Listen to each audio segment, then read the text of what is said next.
Votre émission Clubhouse est sponsorisée par Wellness Vouspiller. Nageurs amateurs ou confirmés, venez découvrir nos bassins avec turbine de nage à contre-courant intégrée Swimeo. Disponible à l'essai.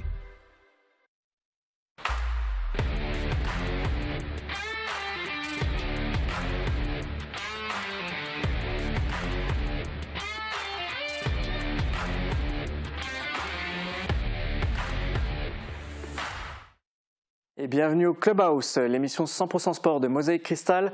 Tous les mardis, on revient sur l'actualité sportive locale. Avec moi, ma coéquipière Morane, tu vas bien? Ça va et toi, David? Ça va, ouais, merci. Quoi de neuf cette semaine? Écoute, beaucoup de choses, mais je ne vais pas te spoiler tout de suite, on verra ça tout à l'heure. Ok. Et avec nous aussi deux invités, Aurore Dos Santos et Cédric Touche, deux boxeurs de haut niveau. On va parler du Kern Fight Werk, un gala de boxe franco-allemand qui aura lieu fin du mois à Sarrebruck. Aurore, est-ce que ça va cogner? Sans aucun doute. Fort? Fort, très fort. Avec Cédric, j'ai aucun doute. Et justement, Cédric, c'est à cette occasion que tu remontes sur le ring, hein, on en parlera tout à l'heure. Tu es prêt à en découdre? Oui, bien sûr, on finalise la préparation là et on est prêt. Je suis prêt. Ok, ça marche. On y reviendra tout à l'heure. Tout de suite, c'est la performance de la semaine, le résultat qu'on a choisi de mettre à la une. Et cette semaine, c'est celui de Romain Fèvre, Morane. Oui, alors Romain Fèvre, pilote de l'UM Beachoise, participe actuellement au championnat du monde de motocross, le fameux MXGP, dans la catégorie 450cc. Alors cette compétition, elle rassemble les meilleurs pilotes du monde. Elle se déroule sur plusieurs épreuves. Et ces championnats, donc comme j'ai dit, touchent bientôt à leur fin. Il ne reste que 2 épreuves. Et pour l'instant, Romain Fèvre est 2e au classement général. Un bel exploit, sachant que la compétition a démarré au mois de mars. Elle compte plus de 15 épreuves et si tout se passe bien, d'ici la fin du mois, c'est un titre de vice-champion du monde qui l'attend. Et justement, quand auront lieu ces 2 dernières épreuves? Alors la prochaine date, c'est le 17 septembre en Italie et la dernière date, ce sera le 24 septembre au Royaume-Uni. Et d'ici là, on souhaite force et courage à Romain. Oui, il a un parcours incroyable. Il a d'ailleurs été champion du monde en 2015 et en octobre, il disputera le motocross des nations, une compétition qu'il a également remportée en 2017. Aurore, Cédric, avant qu'on en parle, est-ce que vous connaissiez déjà un petit peu l'Union motocycliste beachoise ou pas du tout? Non, personnellement non. D'accord. Je ne sais pas si Aurore la connaissait. Non plus. Ok, bon, en tout cas, maintenant vous savez qu'il existe ce club à Beach et qu'il a des grands champions dans ses murs. Après le motocross, retour sur la pelouse avec le derby Hamboureau SFC, un duel qui s'est mal terminé ce dimanche pour les faïenciers, défaite 4-0. Tous les pronostics qu'on a fait sur ce plateau, Morane, la semaine dernière, ils sont tous faux. J'avais dit 1 partout et toi, je crois que c'était 3-2 pour Sarreguemines. 4-2, je crois. Bon, en tout cas, c'est faux. Cette défaite, c'est évidemment un coup dur pour Sarreguemines, un match avec une entame très difficile puisqu'il y avait déjà 2-0 après 15 minutes de jeu. Retour sur le derby avec ce reportage de Télé 8 Moselle-Est.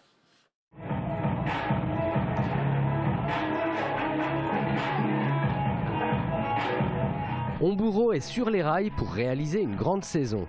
Les Spartiates ont fait le plein de points lors des 2 premières journées. Ils veulent confirmer à la maison dans un derby de Moselle-Est face à Sarreguemines. Les visiteurs sont les premiers à passer à l'attaque, mais se font cueillir à froid sur la première incursion de Hamboureau dès la 3e minute.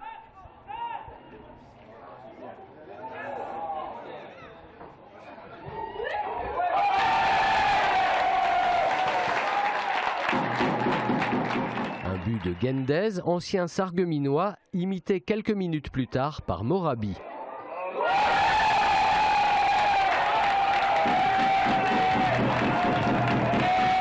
L'équipe sarregueminoise ne pouvait pas faire une plus mauvaise entame, dont elle ne parviendra pas à se relever. Les Blancs subissent, Hamboureau domine et enchaîne les occasions avant d'inscrire un 3e but juste avant la pause, grâce à Morabi pour le doublé.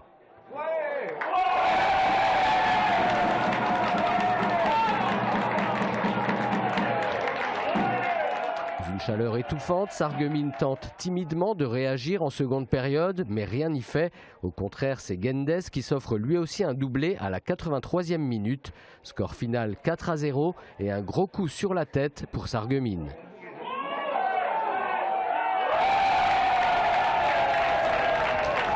Un gros gros sentiment de déception, hein, parce qu'aujourd'hui on est passé complètement à côté de notre match, où on a été dominé dans tous les domaines. Donc à partir de là, la gifle reçue coule de source. On a été pris sur l'une de leurs situations, un peu anodine, où ils ont fait preuve d'efficacité, et à partir de là, ça les a mis en confiance et dans le bon sens. Et à l'inverse, nous, on s'est décomposé. Alors que Forbach n'a pu faire que match nul à Weyerheim, Homburo prend seul la tête du classement de ce groupe B. L'entraîneur peut se montrer satisfait du résultat et de la prestation. On est forcément content de gagner le derby chez nous à la maison devant nos supporters, et surtout on est content de la production en termes de jeu qui a été excellente aujourd'hui. Oui, on a eu pas mal d'opportunités pour concrétiser. Après on a un brin de réussite parce qu'il ne faut pas l'oublier, on marque sur coup de pied arrêté. Bon, c'est un exercice où on n'était pas forcément à l'aise depuis le début de saison. Aujourd'hui on a eu pas mal de réussite. Maintenant, comme je vous dis, en termes de contenu, mais en termes de valeur, en termes d'état d'esprit, les garçons ont mis les ingrédients qu'il fallait. Et un grand merci à TV8 pour ce reportage. Du côté du SFC, la défaite est évidemment dure à digérer. Voici les impressions d'après-match du capitaine Emma Ngueni, des propos recueillis par Xavier Billard. Oui, maintenant que le match est terminé, on retourne au vestiaire la tête baissée parce que on n'a pas pris le match par le bon bout. On a commencé le match un peu timidement, je ne sais pas pourquoi. Après, bon, sur l'effet de jeu, il marque le premier but. Après, sur un coup de pied arrêté, on prend le deuxième but. Après, ce qu'il faut corriger, c'est lever la tête et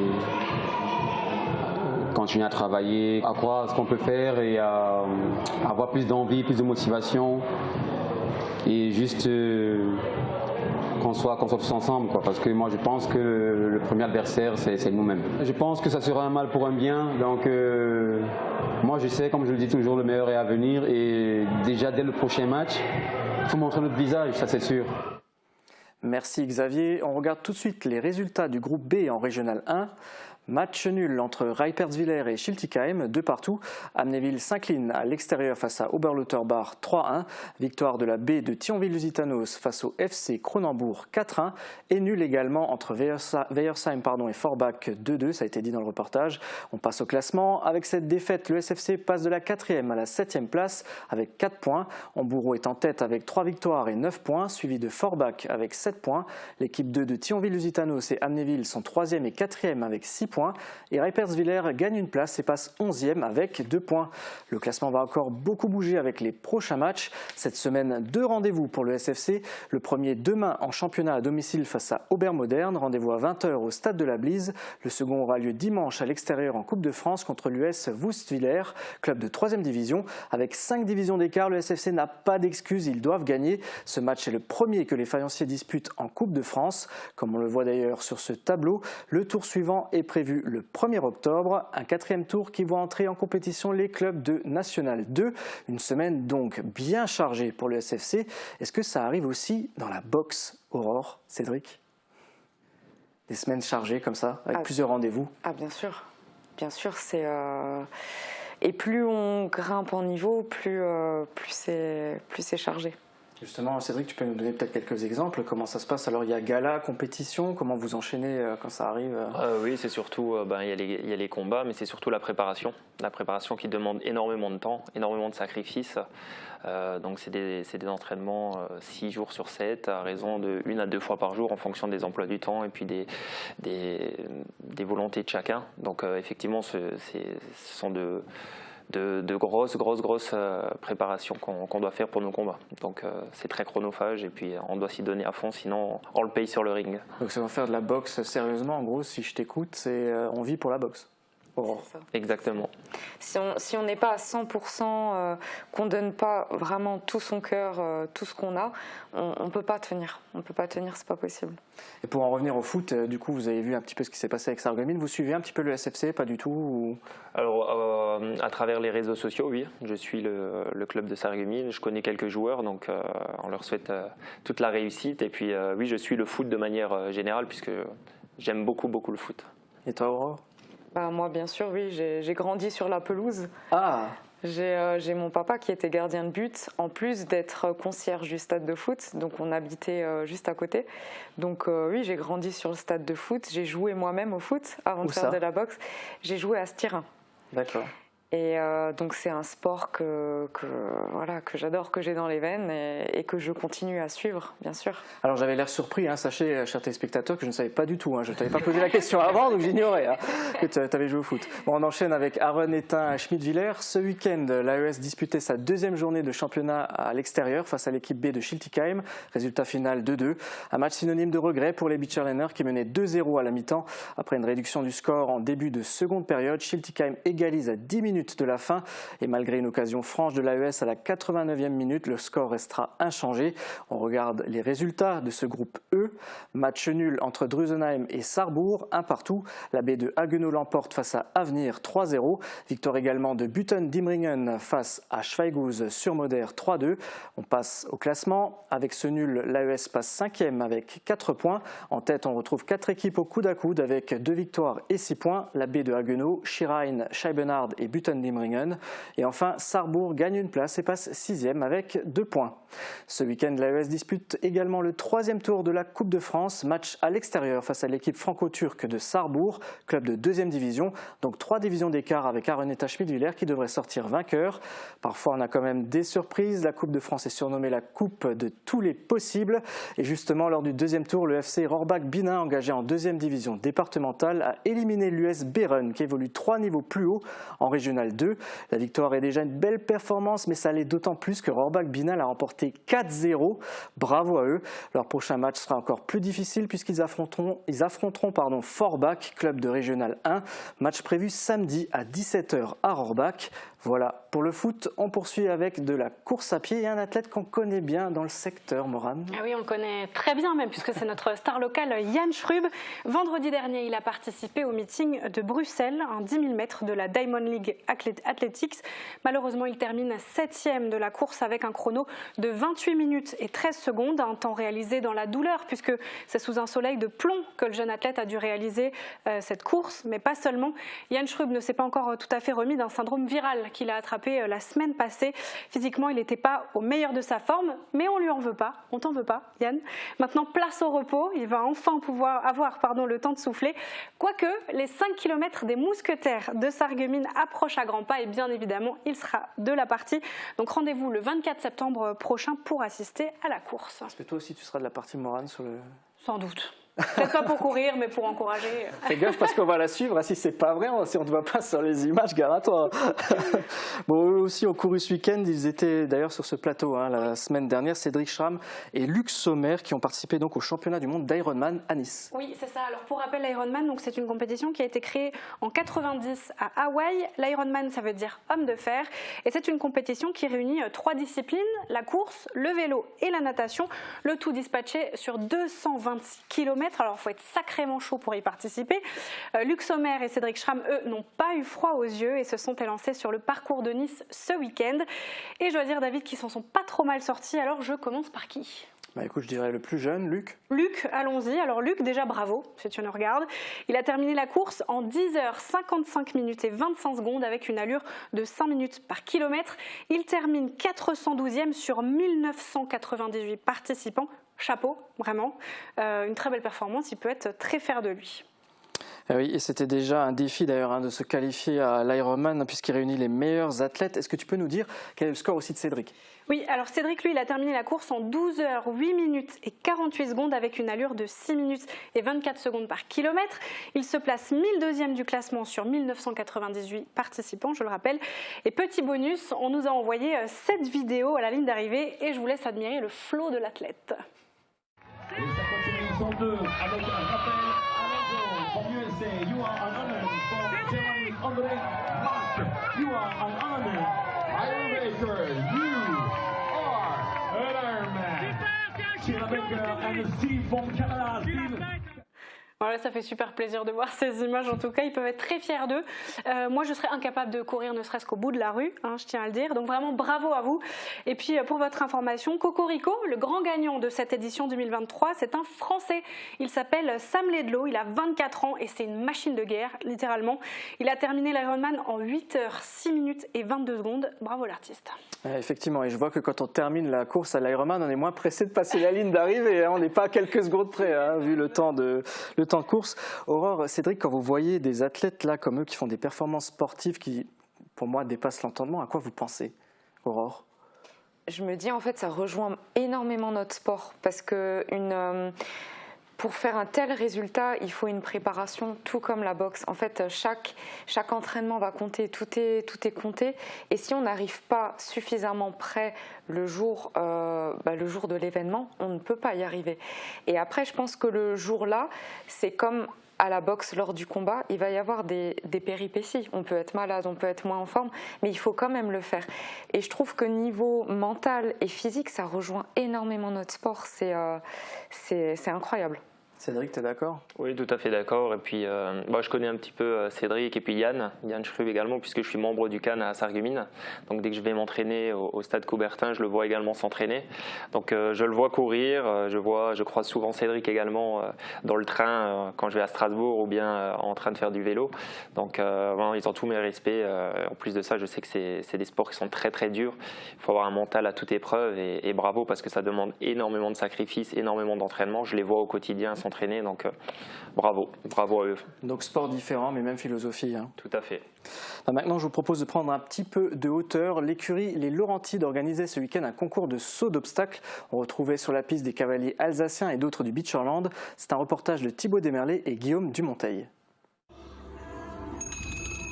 Jour de concours dimanche au domaine Les Laurentides de Lemberg, une centaine de cavaliers et cavalières de la région sont engagés dans cette épreuve de niveau club. L'écurie organisatrice peut compter sur ses propres représentants. Avant de s'engager sur le parcours, certains sont d'ailleurs pleins d'ambition. Gagner. Ginger, c'est une jument qui tourne très facilement, donc ça va être plutôt simple de prendre les options et de tourner rapidement. Bon, elle, son petit problème, c'est qu'elle ne va pas très vite, donc il va falloir beaucoup jouer sur tourner court et essayer de gagner quelques secondes. Plusieurs critères doivent être remplis pour gagner un CSO comme celui-là. Il faut bien évidemment franchir tous les obstacles dans l'ordre et sans faire tomber de barre et s'arranger pour que son cheval ne se dérobe pas ni ne refuse de sauter un obstacle. Et pour gagner, un cavalier doit aussi être rapide. Malheureusement pour elle, tout ne s'est pas passé aussi bien qu'Elisa le souhaitait. Elle a même été éliminée après avoir loupé une porte. Qu'à cela ne tienne, cette épreuve lui a permis d'accumuler de l'expérience. C'est aussi ce qu'elle était venue chercher. Continuer à progresser avec ma jument et commencer les amateurs d'ici l'année prochaine. Comme ça, on pourra aller un peu plus haut et continuer les compétitions. Le concours organisé dimanche aux Laurentides donnait la possibilité aux cavaliers de marquer des points pour leur permettre de se qualifier ensuite pour les championnats de France qui se dérouleront à La Motte. Personnellement, je trouve les cavaliers et cavalières très courageux. Qui autour de cette table est déjà monté à cheval? Moi, oui, en vacances en Camargue. Balade à cheval. Donc, pas peur? Je ne vais pas dire que je t'ai rassuré à 100%. Et toi, Aurore? Non. Tu veux pas? Ça m'effraie. Comme on en parlait, c'est peut-être le fait de ne pas avoir le contrôle. C'est quelque chose qui m'effraie. Et toi, Morane? Oui, j'ai déjà monté, mais moi j'aimerais parler de toi, David. Tu es déjà monté. Oui, mais bon. C'était très drôle. C'était dans le cadre d'une émission sport tournée la semaine dernière, mais on va pas revenir dessus. Oui, j'étais pas du tout à l'aise, mais bon, on va pas montrer les images maintenant. Elles sont déjà passées en plus. Hein. Bon, on en parlait la semaine dernière avec le challenge des faïenciers et on revient donc sur le tir à l'arc avec la première compagnie d'arc de Sarreguemines qui a participé ce week-end au championnat de France de tir en campagne par équipe. Samedi et dimanche, l'équipe sarregueminoise s'est bien défendue. Elle était composée de Philippe Bricot, Corentin Dantec, Sébastien Chillet et du capitaine Robert Fèvre. Malheureusement, il termine 9e de la compétition sur 32. C'est en 8e de finale qu'il s'incline face à l'équipe de Muret. Mais en tout cas, bravo à eux. C'est le coup de sifflet, Morane. Il est temps donc de marquer une pause et on se retrouve tout de suite après. Cédric, Aurore, vous restez avec nous? Avec plaisir. Super. Après la mi-temps, on parlera du gala de boxe franco-allemand, le Kernfight-Werk. A tout de suite dans le Clubhouse.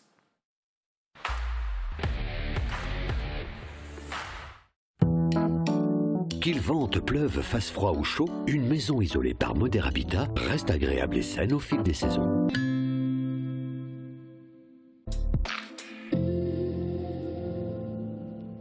Bonjour tout le monde, aujourd'hui le temps est plutôt mitigé mais aucun risque d'averse pour moi vu que je suis restée bien au chaud dans la cabine Speak. Et pour insonoriser la pièce, on n'a pas utilisé des boîtes d'œufs comme dans les garages des rockers mais plutôt un revêtement mural particulier. Et pour éviter d'être dérangé, on peut allumer une petite lumière qui signale que la pièce est occupée. Tout est en place, je m'équipe et je peux tranquillement continuer ma météo. Pour demain, le soleil fait des percées plus ou moins belles parmi les nuages tout au long de la journée, puis ce sont ces derniers qui s'imposent en fin d'après-midi avec quelques averses possibles. Côté température, les minimales iront de 16 à 17 degrés et les maximales de 23 à 4 degrés. Demain, nous fêtons les aimés et il fera jour de 7h08 à 19h53. Passez tous encore une très belle journée et à demain! Bricoman, la qualité pro pour vos chantiers. Plus de 200 marques référentes dans le bâtiment. 20 000 produits indispensables de la construction et de la rénovation. Disponibles immédiatement en libre service, en retrait 2 heures ou en livraison.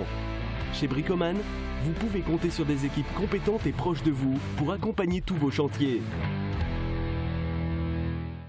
Et si vous rejoignez le Mibel Group? Dans une unité de production à taille humaine, basée à Sarreguemines et qui œuvre dans les domaines du bien-être, de la santé et de la beauté. Vous êtes passionné de chimie et microbiologie, autonome et motivé pour contribuer au développement du laboratoire? Rejoignez-nous. Nous recrutons des techniciens au sein de notre laboratoire. Vous serez notamment amené à exécuter des analyses sur nos produits, assurer la maintenance des appareils de laboratoire ou encore identifier des opportunités d'amélioration. N'hésitez pas à postuler en envoyant votre candidature à rh.ondal@mibelgroup.com.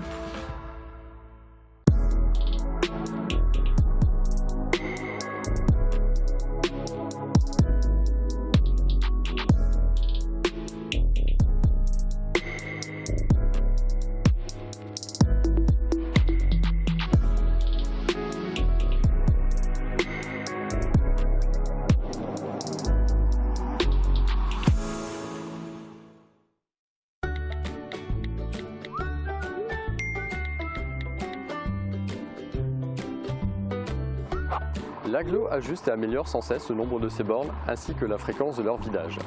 Mais surtout, ne jetez pas de sacs pleins ni de cartons pliés car cela fait perdre beaucoup de place dans les bornes. Quand les bornes sont pleines, il ne faut surtout pas laisser vos déchets au sol parce que comme vous le voyez, les véhicules ne sont pas équipés pour récupérer les sachets individuels. En plus, ça incite les gens à faire la même chose. Lorsqu'une borne est pleine, nous vous conseillons de vous diriger vers une autre borne.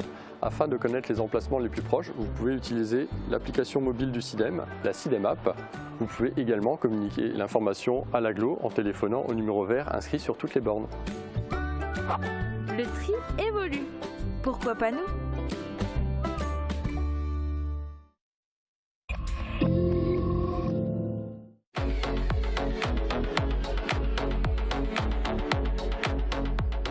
Cette semaine, entrez avec moi dans le cadre pour une nouvelle découverte artistique. Je reçois un jeune rappeur sarregueminois de seulement 21 ans. Il s'appelle Sino7. Tu sais toi, moi je sais pas, je sais pas, je sais pas, je sais pas, non je sais pas, la vérité on peut pas la voir, dans le rap game ça Jacques Sabrel qui a Vlad Blé, Vlad Avoine, mais très peu retrouve le niveau de Jacques Brel ou de Balavoine, quand on n'a que le savoir, ma raison ma bataille, faut qu'avoir raison, je fais le morceau en une session, dans le peurat depuis la section, prends pas le son comme leçon, ça sera bresson, quand il y aura plus de questions. Les il faut sont plus souvent des honteux, je sais pas et j'en suis pas honteux.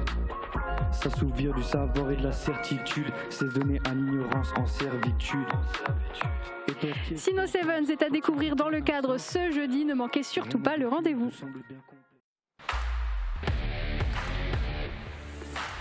De retour pour la seconde période du Clubhouse avec ma coéquipière Morane et nos invités Aurore Dos Santos et Cédric Touche, boxeurs de haut niveau. Aurore, tu as 32 ans, tu es infirmière et tu habites Forbach. Tu es licenciée au Cairns Gym de Grande-Rosselle en Allemagne, club dont tu es la coprésidente avec ton mari. Cédric, tu as 34 ans, tu es gérant d'une société de courtage en prêt immobilier et en assurance et tu vis à Silsheim, donc sarregueminois d'origine. Tu es licencié au Team Valente Strasbourg et tu as créé le Battling Club Strasbourg, club de boxe loisir avec ton frère Jérémy. Est-ce que c'est correct tout ce que j'ai dit ? Tout à fait. Ok, alors jusque-là, ça va. Tous les deux, vous avez remporté de nombreux titres. On va y revenir. Avant cela, vous êtes venus nous parler du Kern Fight Werk, un gala de boxe franco-allemand prévu le 30 septembre à Saarbrück. On parle de boxe pied-point. Quels sont les enjeux de ce gala, Aurore ? Alors, c'est un gala qui va avoir lieu en cage avec 4 disciplines différentes, donc du K1, du Muay Thai, de la boxe anglaise et du MMA. Est-ce qu'il y a des titres à remporter ? Quand je parle d'enjeux, c'est aussi enjeux sportifs ? Non, cette année, on a décidé de ne pas faire de titres. D'accord. Cédric, toi, tu y participes et tu es très connu dans le milieu puisque tu as été 3 fois champion du monde de ta catégorie dans plusieurs organisations comme la WBC ou WACO. Avant de te donner la parole, je te propose, si tu veux bien, de revoir cette archive de 2017.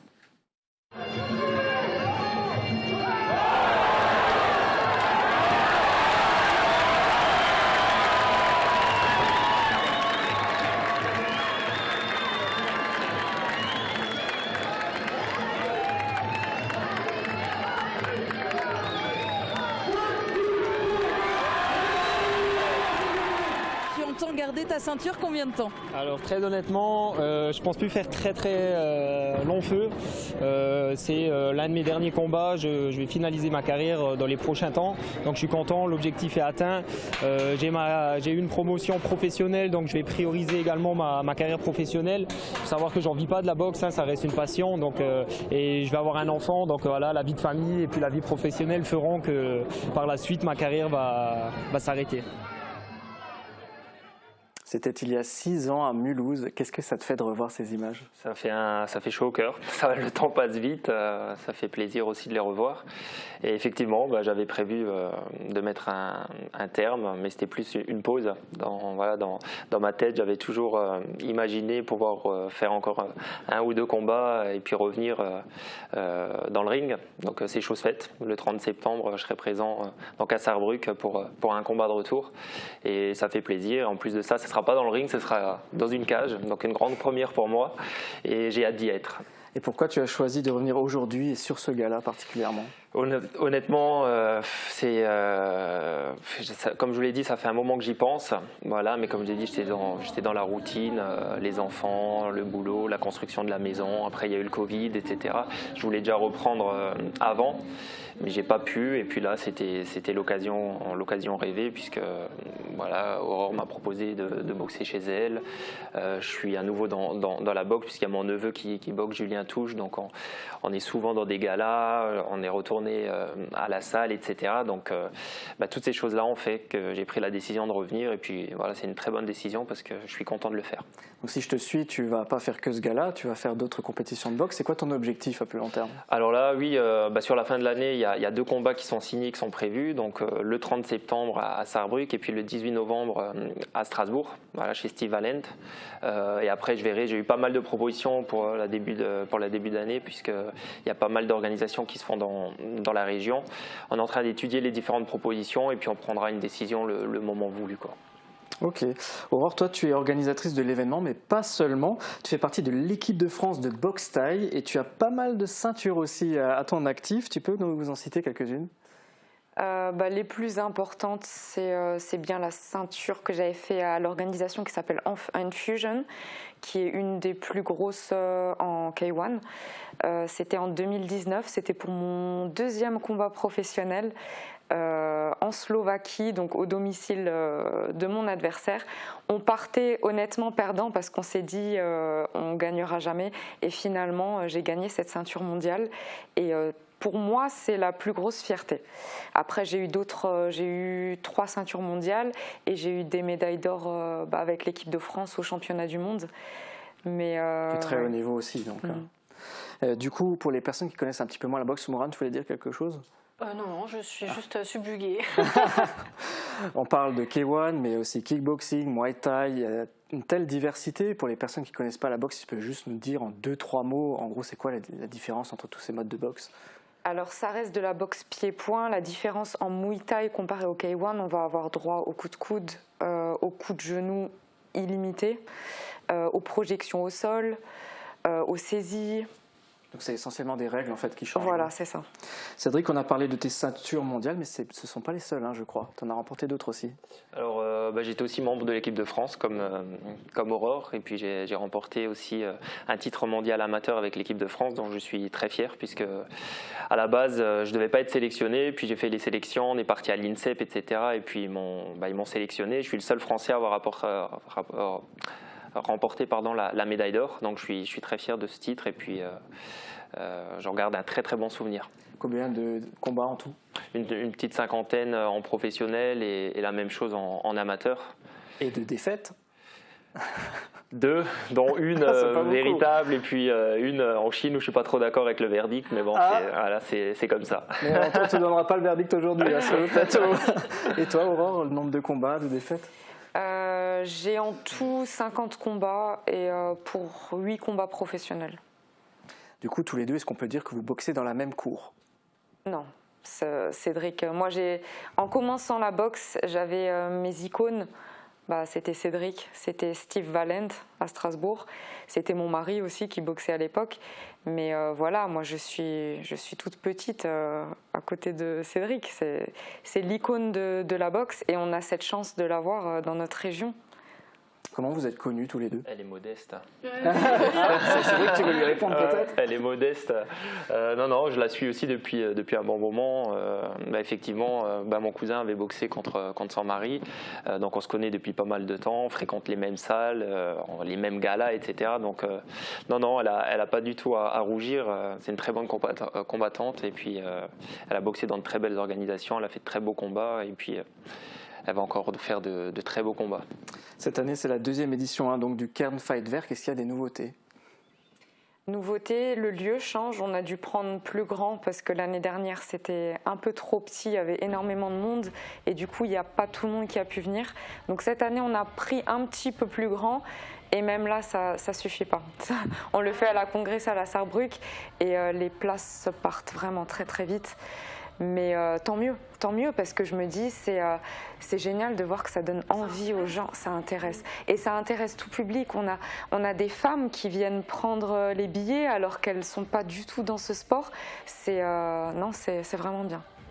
Alors Aurore, toi tu vas affronter une Italienne et toi Cédric, un Lyonnais champion de France de full contact. Vous êtes prêts tous les deux? Pas le choix. Oui, moi je me sens prêt, il n'y a pas de souci, la préparation se passe bien, donc on a hâte d'y être et d'en découdre. Je me permets juste de rebondir sur ce qu'a dit Aurore. Je voulais juste remercier toutes les personnes qui sont derrière nous parce que je sens un réel engouement. Honnêtement, je ne pensais pas qu'il allait y avoir un tel engouement suite à la reprise de mes combats, etc. Donc je remercie vraiment les gens, ça fait vraiment chaud au cœur. Merci beaucoup et puis on va vous donner un gros spectacle. Voilà, le message est passé.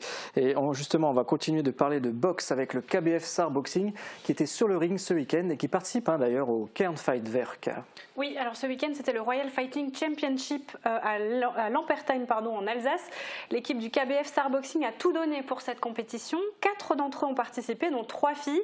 Paola Cantaro termine sur un nul. Fanny Houillet mène un très beau combat et a ainsi dominé son adversaire sur les 3 rounds. Priscilla Voman a combattu pour la première fois en classe B, en semi-pro. Malheureusement, son adversaire a été meilleur, mais bravo tout de même. Et enfin, Wally Khan, qui joue désormais dans la cour des grands en pro, a remporté son match par KO dès le premier round. Un coup de genou fatal asséné à l'adversaire dans les premières minutes de combat. Son adversaire détenait une ceinture mondiale ISK. Alors, je ne sais pas si ça se dit comme ça, ISK ou ISKA. Il aura donc laissé aucune chance. En tout cas, bravo à lui et bravo aux filles. Ça reste un sport quand même très physique. Donc, méga respect à vous. Hormis voilà. C'est quoi le prochain rendez-vous du club? Donc on a dit le Kernfighterwerk, mais... Le prochain, ce sera donc le VIP Fight Night à Mainz en Allemagne ce week-end et on reviendra bien évidemment sur les performances la semaine prochaine. Merci Morane. Et on change totalement de registre maintenant avec le motocross. C'était un week-end un peu particulier pour le club de l'Union motocycliste bichoise dont on parlait en début d'émission. Samedi et dimanche a eu lieu la 3e édition des journées découvertes de la moto de la Fédération française. Plusieurs jeunes de plus de 6 ans sont venus sur les terrains du club pour s'initier aux bases du pilotage. Petit retour sur l'événement avec Thibaut Desmerlet.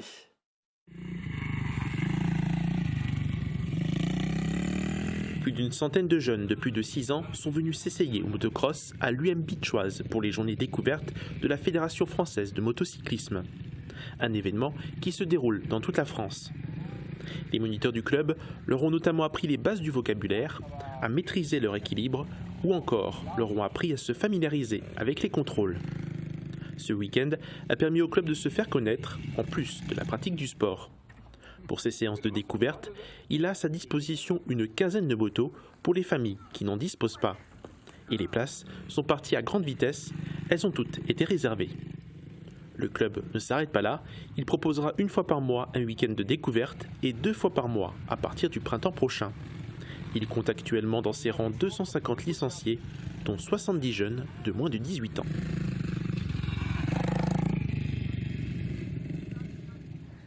Les jeunes pilotes en herbe étaient encadrés par les membres du club, dont un champion, Xavier Bog. Sorti de sa retraite la saison dernière, il a terminé 3e du championnat de France élite 450 cm3. On a profité de sa présence pour une petite interview. On l'écoute au micro de Thibaut Desmerlet. Alors Xavier Bog, pourquoi vous avez repris la saison dernière après avoir arrêté ? Alors j'ai repris parce que j'ai un de mes anciens pilotes que j'entraînais dans le team Yamaha GSM qui s'est blessé début janvier et du coup le patron du team m'a proposé de rouler à sa place. Et quel était ton objectif du coup pour la saison ? Alors l'objectif principal déjà c'était de se faire plaisir et de rentrer entier le dimanche soir de chaque course. Après c'est sûr qu'au fond de moi j'espérais un esprit compétiteur donc j'espérais toujours faire des résultats mais ouais, l'objectif principal c'était vraiment de ne pas me prendre la tête, d'y aller prendre du plaisir et puis je savais qu'en remplissant cet objectif là j'aurais des résultats pas trop mauvais quoi. Et tu es satisfait de ta saison ? Ouais, complètement satisfait. Finir 3e sur le podium en fin de championnat, avoir gagné 3 manches sur l'ensemble du championnat, c'était je pense au-delà de ce que j'espérais. Donc non, ça s'est très bien passé. J'ai réussi à pas me blesser, à prendre beaucoup de plaisir. C'était vraiment des chouettes sensations à retrouver, que j'ai retrouvées d'être pilote. Et quelle sera la suite pour toi du coup ? Moi je reprends mes fonctions d'entraîneur, d'éducateur moto et je laisse la moto de nouveau aux jeunes. Et je voulais te poser aussi une question par rapport aux entraînements que tu fais. Quelle est l'importance pour toi justement de partager ton expérience avec les autres ? Alors il y a 2 parties, il y a la partie découverte initiation moto, donc là c'est vraiment essayer de faire découvrir la moto à un maximum de personnes qui ne pourraient pas en faire parce qu'ils n'ont pas le matériel et voilà, de rendre accessible la moto. Et ensuite tout ce qui est entraînement, perfectionnement, là c'est de partager mon expérience et d'essayer de faire progresser des jeunes ou moins jeunes à atteindre leur objectif. Des champions, le club en compte plusieurs qui se sont d'ailleurs fait remarquer cette saison. On fait le point avec toi Morane. Oui, et déjà sur les chiffres, alors l'UMB compte 250 licenciés. La particularité de ces licenciés, c'est qu'ils viennent de partout, France, Belgique ou encore Suisse. Donc avec 250 licenciés, David, tu te doutes que je ne vais pas pouvoir faire le tour des palmarès, sinon on est encore là. Je veux. Non, on sera encore là demain. Donc du coup, j'ai choisi une pilote en particulier, et oui, une, parce que le club compte aussi des femmes, dont Lisa Gerber, qui participe actuellement au championnat de France féminin de motocross. Alors il reste encore une épreuve avant la fin du championnat et pour l'instant Lisa est 3e au classement général, alors c'est pas rien, bravo elle en tout cas. On lui envoie de la force et pour qu'elle se maintienne évidemment sur le podium, voire même qu'elle termine peut-être sur la première marche. Évidemment, on croise les doigts pour elle. Elle participe également à une autre compétition, je crois. Oui, alors elle est actuellement première féminine des championnats de la Ligue Alsace-Lorraine en 250 cm3. Alors là, il reste encore 3 épreuves avant la fin de la compétition. Mais encore une fois, on souhaite qu'elle y reste à cette première place. Joli palmarès. Et on arrive déjà bien au terme de cette émission. Merci Morane et merci à vous deux d'avoir été avec nous aussi aujourd'hui. Le Clubhouse continue avec les prolongations. Cette semaine, on fait du foot puisque nous allons à la rencontre de l'équipe féminine de l'Entente Petit Réderchin-Sirstal. La semaine prochaine, le Clubhouse sera exceptionnellement diffusé mercredi. Mardi, vous retrouverez Julia qui recevra un invité spécial en plateau.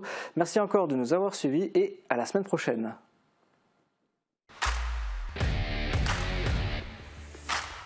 Et on se retrouve aujourd'hui au stade Félix Pildener de Petit Réderchin, le stade où évolue l'Entente Petit Réderchin-Sirstal, un club créé en 2022 qui réunit les villages de Petit Réderchin et Sirstal évidemment.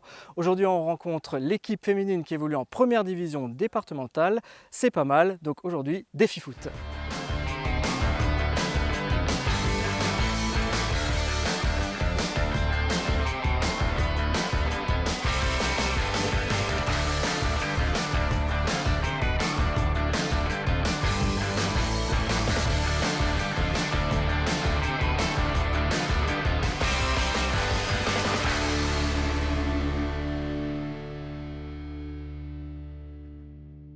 Salut Chloé. Salut David.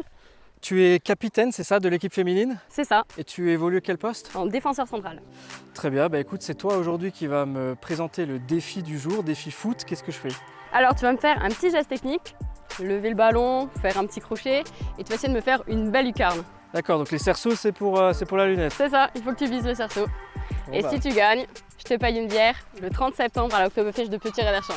Bon bah, pari tenu hein. Allez, c'est parti. À ton tour. Merci. Pour le défi du jour, David va devoir faire un geste technique. Il a décidé de faire un petit crochet et va devoir viser les cerceaux au niveau des lucarnes. Bon bah il y a une bière en jeu donc il faut que je m'applique et n'oubliez pas bien sûr l'alcool est à consommer avec modération, dangereux pour la santé.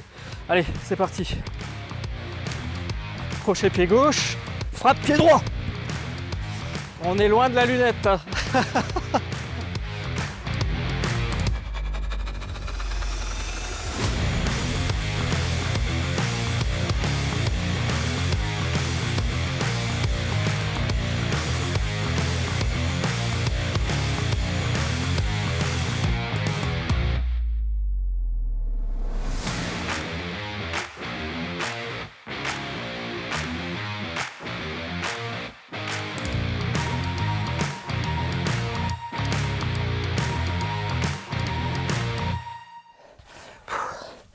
Bah alors David, tu galères?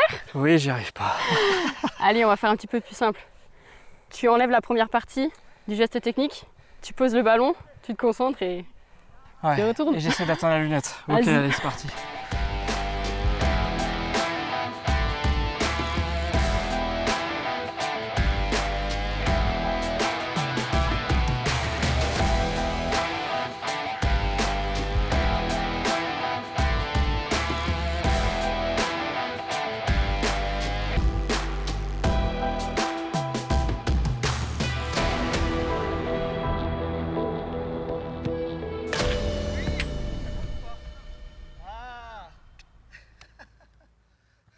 Bon, je sais, l'idéal aurait été que le cerceau ne bouge pas, mais quand même, c'est au niveau de la lunette. Allez, défi validé. Je suis content. Bon alors Chloé, défi validé ou pas? Ouais, défi validé. Ah bah ça c'est sympa. Et au niveau de la notation, c'est plutôt vers le haut, vers le... Bah écoute, je te propose qu'on demande aux filles. Bon allez. Je vois que c'est assez mitigé, mais je peux comprendre, hein, c'était pas parfait. Dis-moi, toi, t'as commencé quand le foot et comment? Alors moi, j'ai commencé le foot quand j'étais à l'école primaire, dans la cour de l'école. Ensuite, j'ai commencé du coup dans un club. Après, j'ai arrêté quand je suis arrivée au collège. J'ai fait mes études et j'ai repris le foot à 20 ans. Je suis allée voir un match d'une équipe de filles et je me suis dit, allez, je vais refaire du foot. Et puis maintenant, je suis là. Qu'est-ce qui te plaît là-dedans? Ce qui me plaît, c'est la cohésion d'équipe, le collectif, l'entraide et l'adrénaline sur le terrain. On est toujours là l'une pour l'autre et la bonne humeur et puis la troisième mi-temps aussi. Ça explique sûrement le fait aussi que tu sois capitaine, hein, tout ce que tu dis là. Exactement. En tout cas, merci de m'avoir reçu aujourd'hui. Dis-moi, pour les personnes qui sont intéressées, c'est quand les jours d'entraînement ici? Alors on a entraînement le lundi soir, de 19h30 à 21h30. Pareil le mercredi et le vendredi. Ok, bah voilà, si ça vous intéresse, vous savez quand venir. Écoute, on laisse le mot de la fin aux filles, du coup? Exact, ouais. Bon bah viens, nous on y va. On y va. Et j'ai pas oublié, hein, tu me dois une bière. Ça marche.